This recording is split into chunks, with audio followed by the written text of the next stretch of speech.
नमस्कार. महत्वाची बातमी समोर येते.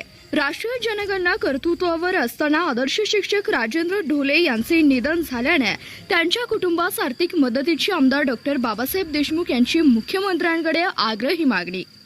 राष्ट्रीय जनगणनेचे कर्तव्य बजावत असताना सांगोला विद्या मंदिरचे आदर्श शिक्षक राजेंद्र दामोदर ढोले यांचे राष्ट्रीय कर्तव्य बजावत असताना भीषण उन्हामुळे उष्णघातामुळे दुःखद निधन झाले व राज्यात ही भीषण उन्हामुळे जनगणनेचे कर्तव्य बजावत असताना ज्या दुर्दैवी घटना घडल्या त्या सर्वांच्या कुटुंबास आर्थिक मदत करा अशी ठोस मागणी आमदार डॉक्टर बाबासाहेब देशमुख यांनी कर्तव्यदक्ष मुख्यमंत्री देवेंद्रजी फडणवीस यांच्याकडे लेखी पत्राद्वारे केली आहे. यामुळे मुख्यमंत्री देवेंद्र फडणवीस यांनी ही दुःख व्यक्त केलं व मागणीची दखल घेतली. यावेळी पालकमंत्री जयकुमार गोरे हे उपस्थित होते.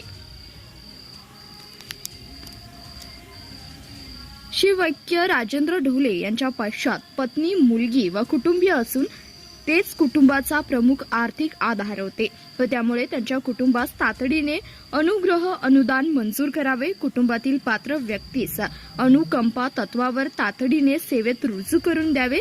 केंद्र व राज्य शासनाकडून मदत मिळावी व उष्णघातामुळे शासकीय कर्तृत्वावर मृत्यू झालेल्या इतर शिक्षक व कर्मचाऱ्यांच्या कुटुंबास मदत मिळावी असेही आमदार देशमुख यांनी ठोस मागणी केल्याने सकारात्मक आदेश मुख्यमंत्री देतील असं नागरिकातून बोललं जात आहे. धन्यवाद. प्रतिनिधी रविराज शेट्टी, सीबीएस न्यूज मराठी, सांगोला.